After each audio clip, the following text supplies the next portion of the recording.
Hey there, my name is Mark, but if you're seeing me for the first time, well, I go by the pen name Mark Allard Will for writing for comics and graphic novels. I also use the same pen name for when I cover virtual cycling events on various virtual cycling platforms, including Wahoo RGT, where I do commentary for ZMS Esports Studio. And why am I bringing you this video today? Well, it is actually cycling related, and it's come to that time of the year, that fantastic, wonderful time of the year here in Saskatoon, in Saskatchewan, in Canada, where the ice and snow has gone and we're in those upper 20s, even actually the low 30s right now, and I can get back outside on my road bike. Isn't that such a wonderful time of year? Well, not only that, but bolstering that time of year is the fact that I have a new road bike. It's an all carbon, all black road bike, and I'm proud to say it's Canadian made. It's a Norco CRR performance road bike, and it was gifted to me by my wife's uncle. And Jack, if you see this, thank you. That's such a wonderful gift. And I've tricked it out with a few things as well, namely the cockpit mount, where I can mount a headlamp and also my bike computer, and then mounted right onto the saddle stem, or the saddle post if you will, is an Exposure React brake light. And then talking about tricking things out, of course we cannot talk about a road bike without talking about clipless pedals. So while I do love speed plays indoors, I do for outdoors use SPD 520s. Why do I like those so much for outdoors? Well, they are far much more walkable than speed plays or even just your standard road pedal shoes. And that's not all. It's a really wonderful bike as a carbon, all carbon road bike. It really picks up a ton of speed on downhills, is what I found. A lot more than steel chromoly road bikes, which really surprised me.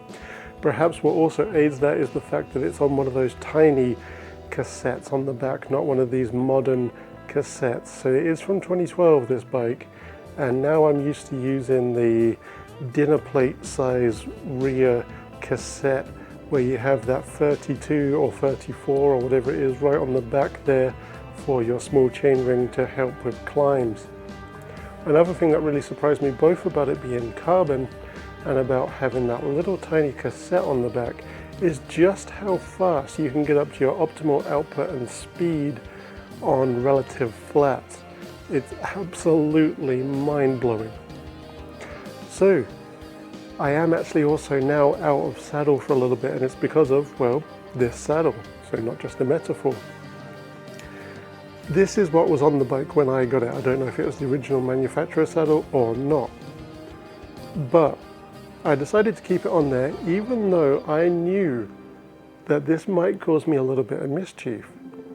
And I decided to keep it on there, vanity really, because it was this brilliant white saddle contrasting wonderfully against an all black bike. And what mischief did it cause me? Well, you can probably begin to guess, since we're talking about a saddle and about one that's too small for me. It did kind of give me an injury in one of the areas that makes contact with this. I'm not going to be too graphic, but not the front, not the back, but if you imagine gravitationally directly down beneath the pelvis, right in the middle there, yeah, that area. And I should have gone with my favorite saddle to begin with, and I kind of knew it in the back of my mind, but vanity got the better of me, clutching defeat from the jaws of victory, as it were. And what really kind of caused that mischief is, as you can see, it's not only is it perfectly flat, but it is rounded as well, so it was really pushing into that area. And I ignored it, ignored the pain and the kind of gripe, if you will, until I got home and then realized the injury I'd caused myself. But the reason why I love the Specialized Bridgesport as my favorite saddle so much is because it has those contoured ridges of padding, which is going to push up right on my sit bones and make sure the area we're talking about isn't making contact, because this channel is recessed. And this is my size too. This is a 155mm width, which is what I need. I've actually had a saddle measurement taken for a saddle fitting, and that's the size I need. I put these on all the bikes I ride with, and I really should have done the same with this one to begin with, but I've learnt my lesson now. Did it to myself and I've learnt from it.